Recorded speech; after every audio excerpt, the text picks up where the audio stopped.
মিল্টনের বিরুদ্ধে আমাদের পুরোটাই অভিযোগ ভাই, এবং আমাদের মেন অভিযোগ হচ্ছে যে সে এলাকার ভিতরে মানুষের ইমোশন নিয়ে যে প্রতারণা করছে, মানুষের একটা ইমোশন সিম্পিতির জায়গা থেকে এই প্রতারণার দৃষ্টান্তমূলক শাস্তি চাই, এবং সে যে অপরাধগুলো করছে সেগুলোর আমরা দৃষ্টান্তমূলক শাস্তি চাই, এবং আমরা কঠোর শাস্তি দাবি জানাচ্ছি আইনের প্রতি।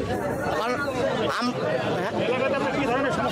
এলাকার ভিতরে আমরা অনেক, তার মনে করেন এলাকাটা আদিবাসী ছিল, তার একটা গুন্ডা বাহিনী ছিল, রাত হলে বডিগার্ড নিয়ে বেরোতো, তার সামনে যদি কেউ কথা বলতো তার বিরুদ্ধে কথা বলতে গেলে হামলা মামলা শিকার হতো, এবং আমরা অনেকে সেটা হামলা মামলার শিকার হয়েছি, 2 বছর মামলাও টানছি। বাহিনীগুলো এখন কি অবস্থায় আছে, কি করে? এখন অবস্থা অনেকে পলাতক, এখন নাই, এখন ওটার ভিতরে কেউ নাই, পুরো সবাই পলাতক। সব এলাকার লোকজন না বাইরে? না, সব বাইরে, এলাকার কেউ না, ওর সঙ্গে এলাকার একটা ব্যক্তি কেউ দেখাতে পারবে না, অত্র এলাকার একটা ব্যক্তি তার সাথে কেউ নাই, একটা ব্যক্তি তারা কেউ সাপোর্ট করে না, এবং অত্র এলাকার কেউ তাকে মানবতার ফেরিয়ালা বলে না, বলে যারা ভিডিও দেখে মানবতার ফেরিয়ালা বলে। আমি তাদের বলতে চাই, আপনারা এখানে আসেন, দেখেন, সে যদি সত্যি আপনার কাছে মানবতার ফেরিয়াল তাহলে বলেন, ভিডিও দেখে আপনারা সবাই বলবেন। আপনার তো ভিডিও দেখে সাংবাদিকদের বিশ্বাস করতেছেন না, তাহলে ভিডিও দেখে মিল্টনকে কেন বিশ্বাস করতেছেন? আপনারা এসে দেখেন, সত্যতা যাচাই করেন। মিল্টনের সাথে কারা কারা জড়িত বলে আপনি মনে করেন? মিল্টনের সাথে জড়িত